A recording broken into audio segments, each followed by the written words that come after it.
Welcome to my educational channel విద్యా ఉద్యోగ సమాచారానికి స్వాగతం.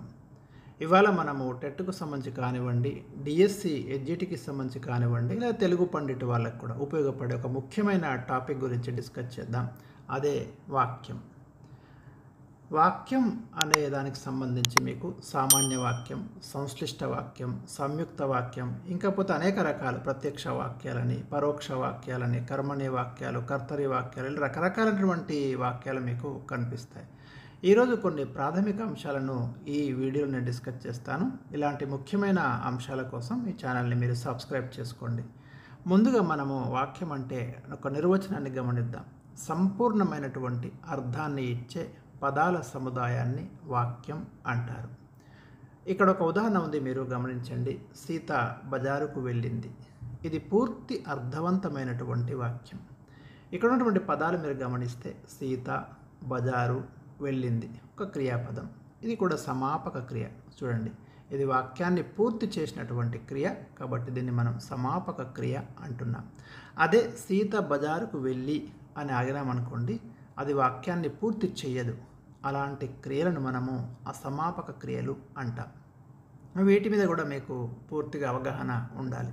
ఇక్కడ ఒక పూర్తి అర్థాన్ని ఇచ్చేటటువంటి వాక్యం ఉంది. ఆ సంపూర్ణ అర్థాన్ని ఇచ్చే పదాల సముదాయాన్ని వాక్యం అంటాం. నెక్స్ట్, వాక్య నిర్మాణాన్ని బట్టి మనము 3 రకాలుగా విభజిస్తాం. 1 సామాన్య వాక్యము, 2 సంశ్లిష్ట వాక్యము, 3 సంయుక్త వాక్యం. ఇక్కడ గమనించండి మీరు, సంయుక్త వాక్యం. సామాన్య వాక్యాన్ని కనుక మనం గమనిస్తే, ముందుగా మీరు సామాన్య వాక్యం అంటే అర్థం చేసుకోవాల్సింది, ఒక సమాపక క్రియ కనుక ఉంటే దాన్ని సామాన్య వాక్యము అంటాం సాధారణంగా. ఇందాక చెప్పిన నేను సీత బజారుకు వెళ్ళింది అన్నప్పుడు ఇందులో ఒక సమాపక క్రియ ఉంది. ఇలాంటి వాక్యాలను మనము సామాన్య వాక్యాలు అంటాం. 1 కంటే ఎక్కువ, 2 లేదా అంతకంటే ఎక్కువ ఉంటే, సమాపక క్రియలు కనుక ఉంటే అవి సంయుక్త వాక్యాలు అవుతాయి. ఒకవేళ అసమాపక క్రియలు ఉంటే అవి సంశ్లిష్ట వాక్యాలు అయితే. గమనించండి మీరు, ఎందులో సమాపక క్రియలు ఉంటాయి, ఏ వాక్యంలో అసమాపక క్రియలు ఉంటాయి, వీటి మీద మీకు పూర్తి అవగాహన కలిగి ఉండాలి. అయితే సామాన్య వాక్యం అన్నప్పుడు ఒక సమాపక క్రియతో కూడినటువంటి వాక్యం. కొన్ని సందర్భాలలో సామాన్య వాక్యంలో క్రియ లేకుండా కూడా ఉండవచ్చు. అలాంటి వాక్యాలను మనము క్రియారహిత వాక్యాలు అంటాం. అంటే సామాన్య వాక్యాన్ని మనము 2 రకాలుగా విభజిస్తాం. 1 క్రియారహిత వాక్యము, 2 క్రియ సహిత వాక్యం. అంటే క్రియ లేకుండా కూడా సామాన్య వాక్యం ఉంటుంది. ఉదాహరణకు మీరు చూడండి, ఇక్కడ ఎగ్జాంపుల్ ఇచ్చాను నేను. రవి డాక్టర్ అన్నాను. ఇక్కడ క్రియ లేదు ఈ వాక్యంలో, కానీ ఇది వాక్యమే, అర్థవంతమైనటువంటి వాక్యం ఇది. ఇలాంటి వాక్యాన్ని మనం క్రియారహిత వాక్యం అంటాం. అంటే సామాన్య వాక్యంలో ఇది ఒక రకంగా మనం చూస్తాం. వీటినే మనం నామాఖ్యానం అని కూడా అంటాం, క్రియారహిత వాక్యాలను. ఇక క్రియా సహిత వాక్యం. క్రియారహిత వాక్యాలకు ఇంకో ఉదాహరణ కూడా ఇచ్చాను. సీత టీచరు, రాముడు బుద్ధిమంతుడు, ఇలాంటివన్నీ కూడా క్రియారహిత వాక్యాలే. ఇక క్రియా సహిత వాక్యం, ఇందులో క్రియ ఉంటుంది. ఉదాహరణ, రాజు అన్నం తిన్నాడు అన్నాను. ఇక్కడ ఇది ఒక సామాన్య వాక్యం, ఎందుకంటే ఇందులో ఒక సమాపక క్రియ ఉంది. ఇది క్రియా సహిత వాక్యం. తిన్నాడు అనేది ఒక భూతకాలిక సమాపక క్రియ. ఇది కంప్లీట్ అయినటువంటి అర్థాన్ని ఇస్తుంది. గీత బడికి వెళ్ళింది, ఇది కూడా అంతే. ఇక క్రియా సహిత వాక్యాలలో ఉండేటటువంటి కర్త, కర్మ, క్రియలను అనుసరించి వాక్యాలను మరికొన్ని రకాలుగా మనం విభజిస్తాం. 1 మీరు చూడండి, అకర్మక వాక్యాలు అంటాం. ఇలాంటి వాక్యాలలో కర్మ ఉండదు, క్రియ ఉంటుంది. గమనించండి మీరు, కర్మ ఉండదు. కర్మను మనం ఎలా అర్థం చేసుకోవాలంటే, మీకు ఎవరిని, దేనిని, ఎందుకు, ఎలా, ఎంత, ఎక్కడికి, ఇలాంటి వాటికి సమాధానం ఉండదు ఈ వాక్యాలలో. ఉదాహరణకు మీరు చూడండి, బాలుడు పరిగెత్తుచున్నాడు అని చెప్పిన నేను. ఎక్కడికి అని దానికి జవాబు లేదు. బాలుడు పరిగెత్తుచున్నాడు, ఇది ఒక అకర్మక వాక్యం, ఎందుకంటే దీంట్లో కర్మ లేదు. రాముడు వెళ్ళెను, ఎక్కడికి అనే దానికి జవాబు లేదు. ఎవరిని, దేనిని, ఎందుకు, ఎక్కడికి ఇలా ప్రశ్నిస్తే జవాబు రాలేదు అంటే అక్కడ కర్మ లేనట్టుగా మనం భావించాలి. కాబట్టి ఇలాంటి వాక్యాలను మనము అకర్మక వాక్యాలు అంటాం. ఇక సకర్మక వాక్యాలు, ఇందులో క్రియతో పాటు కర్మ కూడా ఉంటుంది. ఉదాహరణ, రవి అన్నం తిన్నాడు, దేనిని అని ప్రశ్నించుకున్నప్పుడు మీకు జవాబు వచ్చింది. ఇక్కడ అన్నం అనే జవాబు వస్తుంది. ఇలాంటి వాటిని మనము సకర్మక వాక్యాలు అంటాం. ఉదాహరణ, రవి అన్నం తిన్నాడు, ఉపాధ్యాయుడు పాఠం బోధించాడు, రాముడు అడవికి వెళ్ళెను. ఉపాధ్యాయుడు దేనిని బోధించాడు? పాఠం. రాముడు అడవికి వెళ్ళెను, ఎక్కడికి వెళ్ళెను? అడవికి అనే జవాబు వచ్చింది. ఇవన్నీ కూడా సకర్మక వాక్యాలే. ఇక భూతార్థక వాక్యాలు. భూతార్థక వాక్యాలు అంటే ఈ వాక్యాలలో క్రియ అనేది భూతకాలంలో ఉంటుంది, అంటే గడిచిపోయినటువంటి కాలాన్ని తెలిపేటటువంటి క్రియ ఉంటుంది. ఉదాహరణ, సీత నాట్యం చేసింది అంటాం.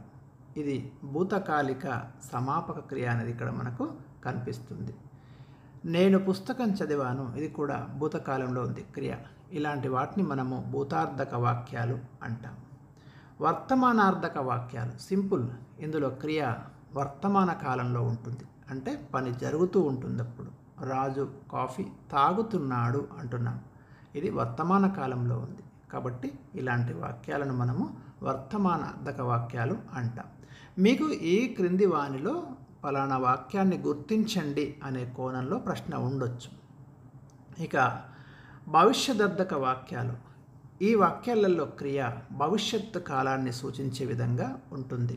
ఉదాహరణ, రమేష్ హైదరాబాద్ వెళ్తాడు, ఇది భవిష్యత్తును సూచిస్తుంది. రేపు కానీ ఎల్లుండి కానీ ఇంకెప్పుడైనా కానీ. అది రవి పరీక్షలో ఉత్తీర్ణుడు అవుతాడు అన్నదాన్ని సూచిస్తుంది. నీవు బాగా ఆడగలవు, ఇవన్నీ కూడా భవిష్యత్తును సూచించేటటువంటి వాక్యాలు. ఇక తద్ధర్మార్థక వాక్యాలు. 3 కాలాలలో ఒకే విధంగా ఉండేటటువంటి క్రియలు ఈ వాక్యాలలో ఉంటాయి. అంటే ఈ క్రియ భూతకాలం, భవిష్యత్ కాలం, వర్తమాన కాలాలలో దేనిని ప్రత్యేకంగా చెప్పదు. సందర్భాన్ని బట్టి 3 కాలాలను తెలిపేటటువంటి క్రియలను మనము తద్ధర్మార్థక క్రియలు అంటాం. అలాంటి వాక్యాలను, ఆ క్రియలు ఉండేటటువంటి వాక్యాలను తద్ధర్మార్థక వాక్యము అంటాం. ఉదాహరణ, అతడు బాగా చదువుతాడు, అతడి యొక్క స్వభావం, ధర్మం, అతడు బాగా చదువుతాడు, ఇది ప్రత్యేకించి ఏ కాలాన్ని ఇక్కడ చెప్పడం లేదు. అతడు బాగా చదువుతాడు, అది తన యొక్క స్వభావం. అది అలాంటి వాక్యాలు. నీవు బాగా చదివేదవు, ఇలాంటి విద్యార్థక వాక్యాలు. ఇవి ఆజ్ఞ రూపంలో ఉండేటటువంటి వాక్యాలు. ఇందులో ఒకరు ఇంకొకరిని ఆజ్ఞాపించటం మనకు కనిపిస్తుంది. ఇవి ఎప్పుడు కూడా మధ్యమ పురుష క్రియలను కలిగి ఉంటాయి. చూడండి, ఇక్కడ ఒకసారి మధ్యమ పురుషలో ఉంటాయి. ఉదాహరణ, నువ్వు చదువు, ఆజ్ఞాపిస్తున్నాడు. మీరు చదవండి, ఆజ్ఞ ఉంది. ఇలాంటి వాక్యాలను మనం ఏమంటామంటే విద్యార్థక వాక్యాలు అంటాం. Very important. ఇట్లాంటి ఆజ్ఞ రూపంలో ఉండేటటువంటి వాక్యాలు. ఈ వాక్యాలు కేవలం మధ్యమ పురుషలో మాత్రమే ఉంటాయి. మధ్యమ పురుష అంటే నీవు, మీరు, ఇలాంటి. మీకు ఉత్తమ పురుష, ప్రథమ పురుష, మధ్యమ పురుష అని ఉంటాయి. ఉత్తమ పురుష అంటే తెలుగులో నేను, మేము. ప్రథమ పురుష అంటే అతడు, వారు. మధ్యమ పురుష అంటే నీవు, మీరు, ఇట్లా. ఇక ప్రశ్నార్థక వాక్యాలు. ఇందులో ప్రశ్న రూపంలో ఉండేటటువంటి వాక్యాలు ఉంటాయి. ఎవరు, ఎట్లా, ఏమిటి, ఎందుకు మొదలగు పదాలతో ఉండేటటువంటి వాక్యాలు ప్రశ్నార్థక వాక్యాలు. ఉదాహరణ, రవి ఎందుకు వచ్చాడు, ప్రశ్న రూపంలో ఉంది. అహింసను ఎవరు బోధించారు, ప్రశ్న రూపంలో ఉంది. ఇలాంటి వాక్యాలను మనము ప్రశ్నార్థక వాక్యాలు అంటాం.